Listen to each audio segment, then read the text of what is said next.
Bob prynhawn dydd Mercher ar y ffordd adre o'r ysgol, wy'n hoffi gwrando ar radio 3.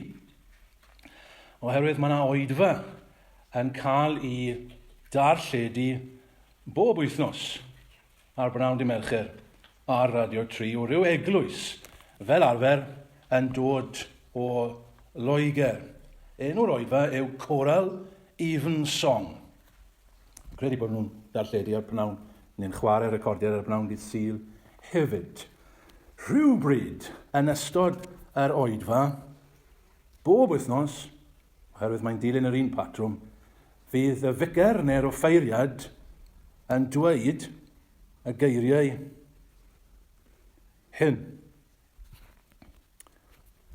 I believe in one God, the Father Almighty. Ac fel arfer mae'r gynulleidfa yn ymuno wedyn i gyd adrodd beth sydd yn dilyn. I believe in one God, the Father Almighty, maker of heaven and earth, of all things visible and invisible, and in one Lord, Jesus Christ, the only begotten Son of God, begotten of his Father before all worlds, God of God, light of light, very God of very God, begotten, not made, being of one substance with the Father, by whom all things were made, who for us and for our salvation came down from heaven, and was incarnate by the Holy Spirit by the Virgin Mary, and was made man, and was crucified also for us under Pontius Pilate.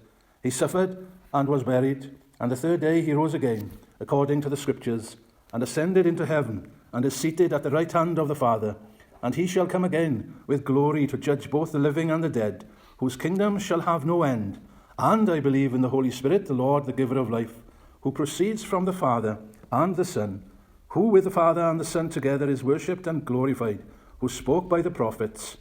And I believe one holy Catholic and Apostolic Church. I acknowledge one baptism for the remission of sins, and I look for the resurrection of the dead and the life of the world to come. Amen. Un o'r geiriau hynny sy'n cael ei ddarllen yn wythnosol gan yr eglwys yn Lloegr yw'r Credo Nicea, the Nicean Creed yn Saesneg. Mae wedi cael ei enwi ar ôl Nicea, lle yn Twrci. Oedd e'n tôn cyntaf yn y llyfr yma, os ych chi'n edrych, yn cael yr un enw ar ôl y lle Nicea. Yn Nicea, ffurfiwyd am y tro cyntaf geiriau rwy newydd ddarllen. Falle fod rai yn chi'n gyfarwydd ar geiriau yn Lladin yn rhyfedd iawn, oherwydd falle i chi wedi canu y geiriau, neu yn sicr yn gyfarwydd â darnau cerddoriaeth gyda'r geiriau yn Lladin, Credo, in unum Deo ac yn y blaen. Mae e'n mynd yn y Lladin. Nawr, pam ydw i'n sôn am hyn ar y dechrau i chi? Wel, oherwydd yn y flwyddyn 325, y daeth esgobion at ei gilydd i drafod ac i ddadlau mater a chanlyniad neu ffrwyth y cyfarfod hwnnw oedd y Credo rydyn ni newydd glywed. Ac felly eleni, rydyn ni'n dathlu 1700 o flynyddoedd ers i'r Credo cael ei greu. Nawr, mae'n werth dathlu rai pethau yn dydy e. Mae'n werth cofio pethau. Fe fiwn ni yma, rai wythnosau yn ôl, yn cofio ac yn dathlu 30 o flynyddoedd ers codi'r capel hwn. Fe fydd cyplau priod yn dathlu ac yn cofio penblwydd priodas. A da o beth yw hynny. A fi moyn rhoi ychydig o'r hanes i chi cyn mynd ymhellach. Ar ôl y Pentecost, fe ddechreuodd Cristnogaeth ledaeni ar hyd yr ymerodraeth. Mae'r ymerodraeth Rufeinig, wrth gwrs. Ac roedd yr ymerodraeth yn eang, lawr i gogledd Affrica, trwy'r rhan fwyaf helaeth o Ewrop, i fyny Gymru, Draw roedd yr ymerodraeth yn ymestyn hefyd i'r dwyrain Persia amhellach, Iran, Iraq, y dyddiau hyn. Ac roedd eglwysi yn dechrau ffurfio yn yr ardaloedd hyn. Ac arweinwyr i'r eglwysi yn codi. Byddwch chi'n gyfarwydd â rai o'r enwau, rhai o'r arweinwyr cynnar hynny. Falle chi'n cofio'r enw Polycarp a Irenaeus a Justin Merthyr i enwi ychydig o'r tadau cynnar iawn yna. Ac roedd yna arledigaeth o bryd i'w gilydd yn codi weithio'n wath na'i gilydd. Ond fe ledaenodd Cristnogaeth yn gyflym ar hyd yr ymerodraeth. Mwy a mwy o eglwysi yn ymddangos. Cymaint, fel erbyn bod chi'n cyrraedd y 4edd ganrif, sydd ddim yn hir iawn, 300 a rhywbeth, fe gafodd yr ymerawdwr Rufeinig, drwedigaeth. Un we, fel chi'n cofio, oedd Cystynyn Constantine. Ac fe ddaeth Cristnogaeth felly yn grefydd cydnabyddedig trwy'r ymerodraeth. Lan at hynny, roedd e ar yr ymylon ac roedd, fel wedi dweud, arledigaeth hefyd. Ond gyda trwedigaeth Cystynyn, fe ddaeth Cristnogaeth yn grefydd sefydledig. Yn fwy na hynny, roedd Cystynyn ei hun am sefydlu Cristnogaeth fel crefydd yr ymerodraeth. Ond roedd problem gyda Cystynyn. Y problem oedd hyn, doedd Cristnogion ddim yn gytun. A dyn nhw ddim yn gytun ar fater hanfodol, essential. Mae'r hanfodol a natur Duw yr oedden nhw yn ei addoli, neu i roi y ffordd arall, person yr arglwydd Iesu Grist. Ac felly, roedd angen cytundeb. A dyma Cystynyn, yr ymerawdwr, felly yn galw yr arweinwyr eglwysig i un lle yma Nicea, at gyngor, mae'n cael ei alw, Council of Nicea. Byddwn ni'n galw yn cymanfa gyffredinol, neu gynhadledd, rhywbeth fel yna. A'r bwriad y cyngor yma oedd i ddatrys y broblem yma, i ddod i gytundeb, i Gristnogion i ddod i gytundeb. Beth oedd y broblem? Beth oedd yr anghytundeb? Wel, yr ateb i'r cwestiwn hyn. Pwy yw Iesu Grist? Dyna oedd y mater mewn gwirionedd.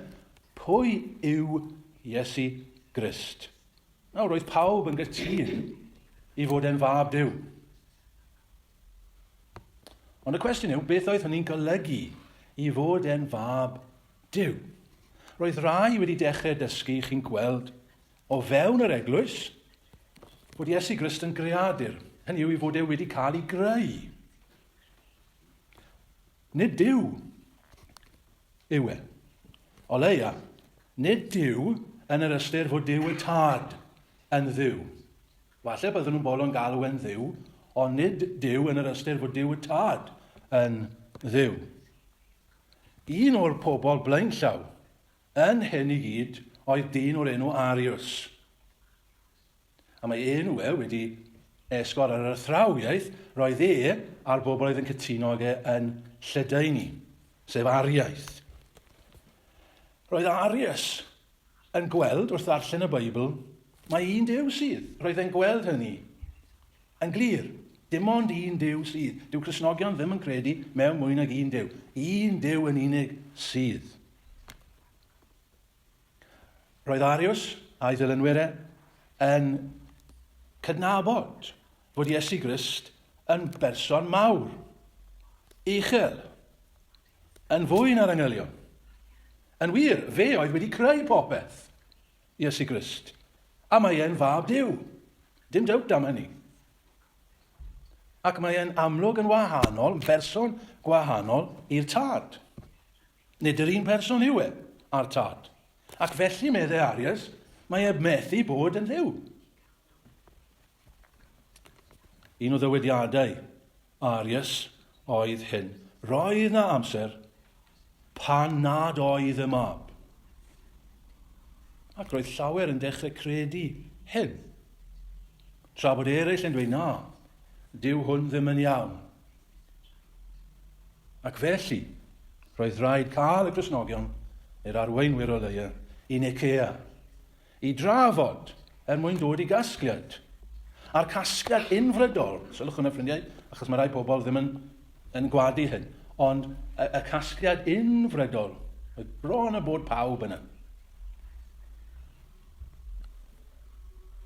yn dod i gytuno fod ar iaith yn heresi, yn anghywir.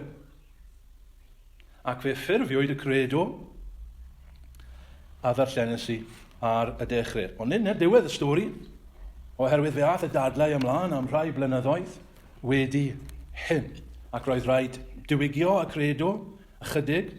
Fe ddath cyngor arall yn 381 a diwygio y credo, dyna'r fersiwn mewn gwirionedd a ddarllenysi ac sydd yn cael ei darllen yn yr eglwysi heddi.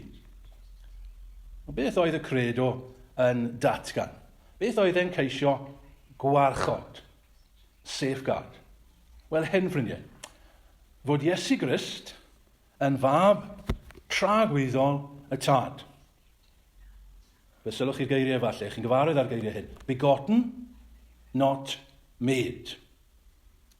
Doedd ddim amser pan nad oedd Iesu Grist y mab yn bodoli. A dyma beth oedd y credo yn dweud, dyma'r cnewyllyn, dyma'r calon y mater.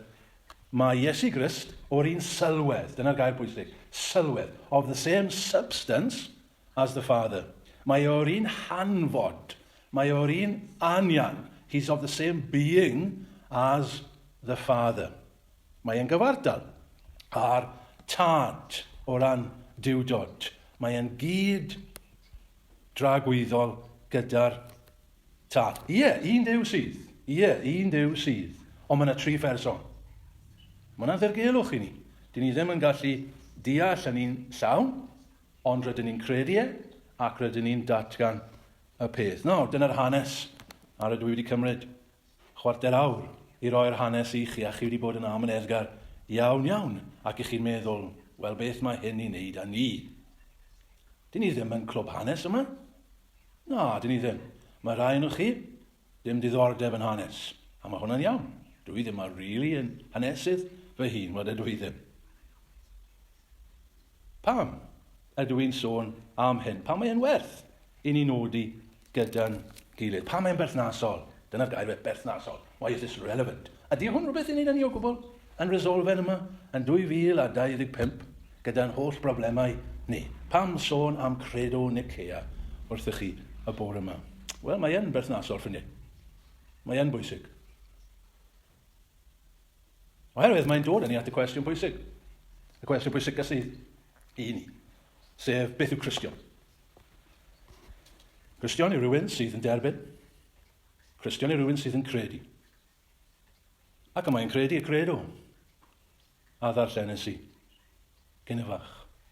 Nawr, ni ddim yn dweud, mae dweud y credo yw'r peth bwysig, wrth gwrs, chi gallu cael lot o bobl sydd yn dweud y credo, fi'n siŵr bod yna gannoedd ar miloedd o bobl wedi dweud y credo ar hyd y canrifoedd, ond ddim yn Gristnogion. Mae rhaid credu y credo, mae rhaid derbyn y credo. Gawn ni jyst aros gyda hyn am ychydig a gofyn y cwestiwn a ateb yn fwy clir nawr. Pam fod hyn yn bwysig? Dau beth, 2 ben sy'n gen i y bore yma. Y 2 yn dechrau G, fel mae'n digoedd, y 2 yn S yn Saesneg. So, 2 eg. Pam ydw i'n dweud hwn ar eich sylw chi y bore yma? Pwynt cyntaf, oherwydd golwg. G am golwg. Yn dewch arna i, fi ddim wedi rhoi testyn i chi. Dyma adnod i ni sylwi arno fe. Nôl at Ioan, penod 1 ac adnod 18. Dyma mae Ioan yn dweud, dyma pa mae pethau wedi dweud yn bwysig i chi. Nid oes neb wedi gweld Duw erioed. Yr unig un ac yntau'n Dduw, yr hwn sydd ym mynwes y tad, hwnnw a'i gwnaeth yn hysbys. Ffrindiau, mae Iesu Grist yn Dduw.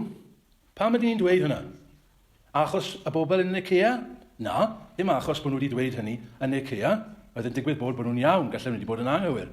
Ond roedden nhw'n iawn yn beth oedden nhw'n dweud. Na, dyn ni ddim yn dysgu bod rhaid i ni gredu hwnna oherwydd beth wedodd y bobl yn Nicea. Na, i ni'n dweud hyn oherwydd mae'r Beibl yn dysgu.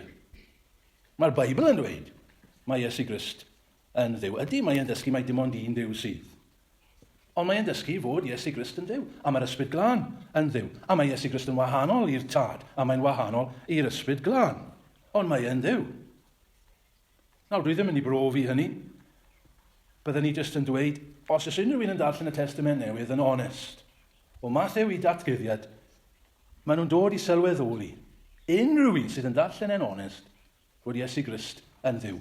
Un adnod, os ys rhaid, 1 Ioan 1:1. Yn y dechreuad, yr oedd y gair gyda Duw, a Duw oedd y gair.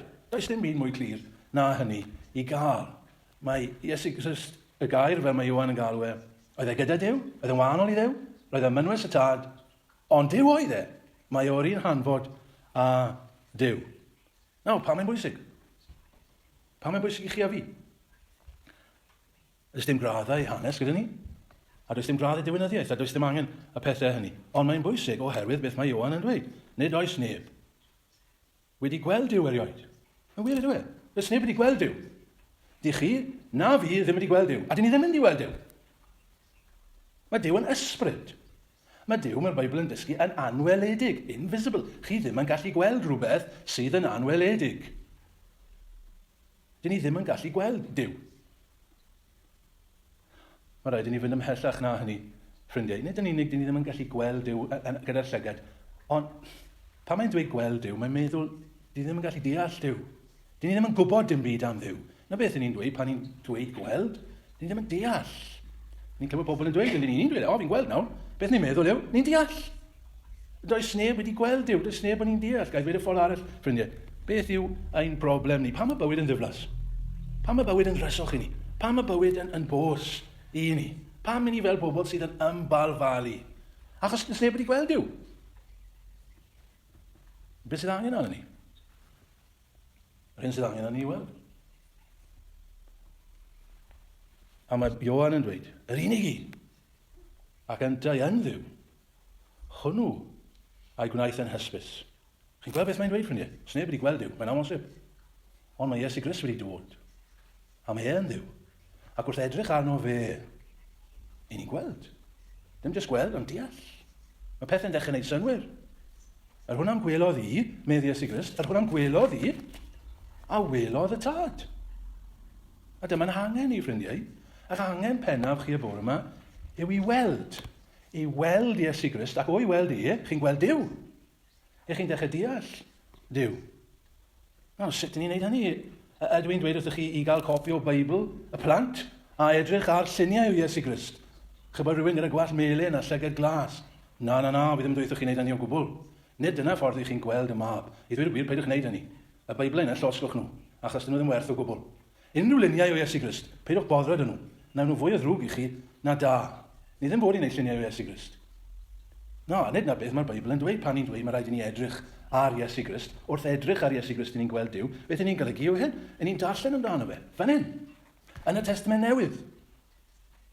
Dyna pam ni'n pregethu fan hyn o sil i sil ac yn ceisio esbonio. Dod nôl at yr Efengylau. Siwt un yw Iesu Grist. Darllen amdano fe. Darllen am ei wyrthiau e. Darllen i ddamhegion e. Darllen am ei ymateb e gyda gwahanol bobl. Achos wrth i ni weld siwt un yw e, i ni'n gweld siwt un yw Duw. Dyna sut ni'n dod i nabod Duw. Trwy edrych ar Iesu Grist, fel mae e yn y Testament Newydd. I ni'n darllen mae e'n ffrind pechadur. Wel, dyna siwt un yw Duw. I ni'n darllen fod e'n rhywun sy'n llawn dosgeri. Dyna siwt un yw Duw. I ni'n darllen bod e'n llawenhau pan mae pechaduriaid yn erifarhau. Dyna siwt un yw Duw. Ar hwnna'n gwelodd i a welodd y tad. Mae ffordd mae'n golwg ni yn cael ei agor i weld. Chi moyn gweld Duw, ffrindiau? Mi'n gwybod bod chi moyn gweld Duw. Dyma'r ffordd i weld Duw. Trwy edrych ar berson Iesu Grist. Mae'n emyn i ni'n canu gyda cwestiwn treiddgar hyn. A welsoch chwi ef? Wel, fi'n gofyn i chi.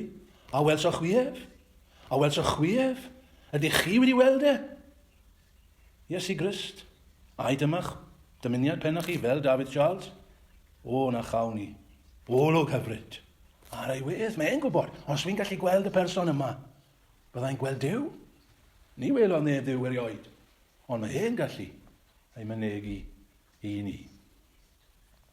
Felly golwg i ddechrau yn ail, ac yn olaf, sysait, oedd hynny'n dy fe, gwaredigaeth yn ail. Golwg, gwaredigaeth, salvation. Ffrindiau, beth yw'n hangen pennaf ni? Gwaredigaeth, achubiaeth. Falle dyw pethau hyn ddim yn golygu dim byd i ni. Falle dyw ddim yn gwneud unrhyw sens i chi. Ond fi'n dweud serch hynny. A'ch angen pennaf chi y bore yma, a fi, yn angen pennaf ni, yw i gael ein hachub. Mae rhaid i ni gael ein hachub. O'n pechod, o'n haiogrwydd ni, o farwolaeth. Mae rhaid i ni gael ein hachub o'r pethau hyn. A nid pethau bach i nhw chi'n gweld. Dyma'r cam syniad i ni'n neud. I ni'n meddwl bod nhw'n bethau bach, di-nod, ond dyn nhw ddim. Mae nhw'n bethau mawr, dyrys. A dyn ni ddim yn gallu datrys nhw. Mae angen rhywbeth mawr. Mae angen rhywun mawr i ddatrys nhw. No, beth yw neges Cristnogaeth? Neges Cristnogaeth yw mae angen Duw. Dim ond Duw.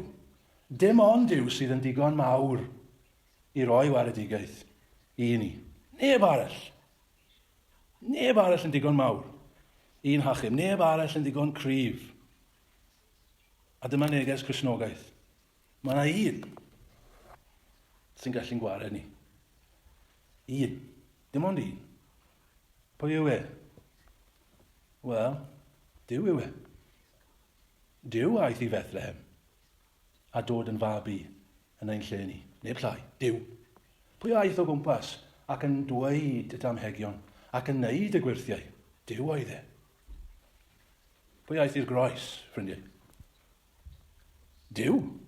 Chi'n deall hynny? Duw aeth i'r groes. Pwy a berthodd ei hun? Duw oedd e. Yn ei fab e. Yr oedd Duw, cofio Paul yn dweud y geiriau rhyfeddol hyn, yr oedd Duw yn Christ Iesu yn cymodi y byd ag ef ei hun. Beth yw apel ariaeth? Chi'n gweld, mae yna ariaid gyda ni heddi. Oedd Arias yn byw blynyddoedd mawr yn ôl, ond mae yna ariaid, pobl sy'n credu'r un peth o fe, yn byw heddi. Mae'r tystion Jehova yn ariaid. Os ych chi'n siarad â nhw, maen nhw'n credu gwmws yr un peth. Dyw Iesu Grist, bod yn ddyn mawr, really mawr, a ni'n edmygu e, ond dydy e ddim yn dduw, dyw ddim ar yr un lefel â Duw. Mae'r undodwyr, maen nhw'n ariaid. Maen nhw'n dysgu bod Iesu Grist yn ddyn i'w edmygu, yn ddyn da, i ni gymryd i ddysgeidiaethau, ond dydy e ddim yn dduw. Mae yna bobl, ffrindiau, yn ein henwad ni. Methodistiaid, Eglwys Presbyteraidd Cymru. Maen nhw'n ariaid. Falle byddwn nhw ddim yn dweud hynny, ond dyna beth i nhw. Dyn nhw ddim yn credu fod Iesu Grist yn dduw. Mae'n athro, mae'n arweinydd, mae'n ddyn da, ddim dduw. Pam? Beth yw'r problem gyda hyn? Falle mae trafferth ymynyddol, intellectual, bod nhw just ddim yn gallu credu hynny, ond fi ddim meddwl mae dyna'r peth. Fi'n credu bod yn ddyfnach na hynny. Mae'n rhywbeth ysbrydol, y broblem. Dyn nhw ddim yn hoffi e. Dyn nhw ddim yn hoffi e bod angen Duw arno ni, i'n hachub ni. Bod ein problem ni mor fawr, mae'n rhaid wrth Dduw i'n hachub ni. Mae eisiau just yn bach o help arno ni. I ni'n gallu cyfrannu. Ni'n gallu neud e. Chi'n gweld? Dyna'r broblem. Yn balchder ni. Ni'n gallu neud e. Just bod fi'n just tympyn bach yn well. Just ymdrechu'n galetach. Just dilyn y bregaeth ar y mynydd. Just trio gore. Hynna. Fi'n gallu neud e. Mi eisiau help arna i, ond fi'n gallu neud e. Na, medd y Beibl. Ti ddim. Mae pechod yn rhy fawr. Mae'r all yn rhy fawr. Ti ddim wedi gweld y gyflwr di. Mae mor ddifrifol, mae angen help mawr yn y ti. Pwy oedd y gwaredwr yn yr Hen Testament, ffrindiau? Mae'r Hen Testament yn glir iawn ar hyn. Mae dim ond Duw oedd yn gallu gwaredu'r bobl. Cofio'r geiriau yna yn Eseia? Mae fi yw'r arglwydd. Nid oes gaedwad, ond mae fi. Dim ond fi sy'n gallu gwared chi. Cofio'r salmydd yn dweud. Yr arglwydd yw dy gaedwad, ar dy ddehailaw. Dim ond yr arglwydd. Nawr, pan ni'n cyrraedd y Testament Newydd, pwy yw'n ceidwad ni? Iesu Grist. Ydy Iesu Grist yn llai na beth oedd y ceidwad yn yr Hen Testament? Ydyn ni'n waith off o gael Iesu Grist yn ein gwaredwr ni, nag oedden nhw yn yr Hen Testament? Wel, ac wrth gwrs na. Pwy yw ein ceidwad ni? Duw yw e. Emmanuel. Duw gyda ni. Dyna pwy yw Iesu Grist. A mae waredigaeth mae'n rhoi i ni yn fawr, fawr. Cristion, wyt ti'n falch am hynny? Mae gen ti geidwad mawr. A dim yng nghyflwr i'n wael. Ond mae'n waredwr i yn ddiw. A mae gariad yn fawr, chwel. Ffrindiau, sut mae'r Beibl yn dangos cariad Duw? Wel, mae'n dangos cariad Duw yn hyn, bod wedi rhoi hun. Nid danfon rhyw greadur nath e. Chi'n gweld mae pobl yn dweud fel yn mae'n greulon beth i chi lot yn credu, bod Duw wedi danfon rhywun a lladd rhywun diniwed ar y groes. Na, chi ddim yn deall. Fe ddath Duw i hun. Nid creu rhywun a wedyn aberthu hwnnw ar y groes. Bydde hynny yn greulon. Ond beth nath Duw dod i hun, can isfellu y carodd Duw y byd. Fel y roddodd e fe, a unig anedig fab. Dyma'r cariad mawr sydd. Ffrindiau, gael dod i ben fel hyn. Meddwl yn ystod wythnos am yr Eisteddfod. Oedd lot yn chi fi'n siŵr, fel fi wedi edrych a mwynhau yr Eisteddfod, ond oedd lot o adegau, poenus, dirdynol yn yr Eisteddfod, yn oedd e, os wedsoch chi'r goron, person y bardd oedd wedi ennill y goron, a'n dioddef oedd ysgrifennu y penillion hynny. A welsoch chi'r cadeirio, eto, emosiynol iawn. Yr un oedd wedi ennill y gader. Y bairdd yma yn gwynebu y peth mawr sy'n ni gyd yn gwynebu. Bod ni'n mynd i farw. Pa obaith sydd i ni? A beth i ni'n pwyso? Meddwl am geiriau llyfr gweddi cyffredin. In the midst of life, there is death. Dyna gwir. Dyna fe. Wastod. Yn ein bywyd ni, mae yna farwolaeth. I ni'n abo bobl sy'n cael cancer. I ni'n abo pobl y bore yma sydd yn galaru. Achos yng nghanol bywyd, mae marwolaeth. A beth i ni'n ymddiried? Beth sydd yn mynd i'n dal ni? Yn hyn i gyd. Beth i ni'n rhoi ein ffydd ni? Mae'n dau ddewis sydd yn y pen draw. Beth sydd i chi'n pwyso yn y fe? Naill ai chi'n pwyso yn y creadur, rhywbeth neu rhywun sydd wedi cael ei greu, neu chi'n pwyso ar Dduw. Ar beth i ni'n pwyso? Beth yw eich gwaredwr? Y bore yma, ffrindiau. Beth yw'r peth na sy'n mynd i gynnal chi pan mae popeth arall wedi mynd? Meddwl am geiriau William Spantacelyn. Na dim daflu golwg cariad. Ar un gwrthrych i syrod. Na gwneud gwrthrych. Na gwneud gwrthrych. Fyth i'm gobaith o greadur sydd yn bod. Dyn ni ddim yn rhoi ein ffydd mewn creadur. Ni'n wahanol i'r tystion Jehova. Ni'n wahanol i'r Moslemiau. Ni'n wahanol i'r undodwyr. Ni'n wahanol i'r bobl yn ein henwad ni sydd yn rhoi ffydd ar y creadur. Dyn ni ddim. Mae'n ffydd ni yn Dduw. Yn yr arglwydd Iesu Grist. Dyna lle mae'n ffydd ni. Ac ni'n credu pan ddaw y treialon yma a'r stormydd yma, fel maen nhw'n dod i gyd, dim jyst i'r beirdd, maen nhw'n dod i ni hefyd. Fe fydd hyn yn ein cynnal ni. Oherwydd gwaredigaeth dwyfol sydd gyda ni.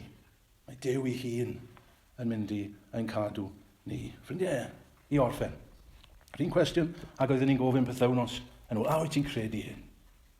A beth yma'n ffydd ni, ffrindiau? Ydyn ni'n gallu dweud y bore yma fel cannoedd o Gristnogion ar hyd y canrifoedd y geiriau hyn. Rwy'n credu mewn un Duw, y tad tragwyddol, ac yn Iesu Grist, ei fabeth, ein gwaredwr ni. Bydded i Dduw i roi ffydd yna i ni gyd. Amen.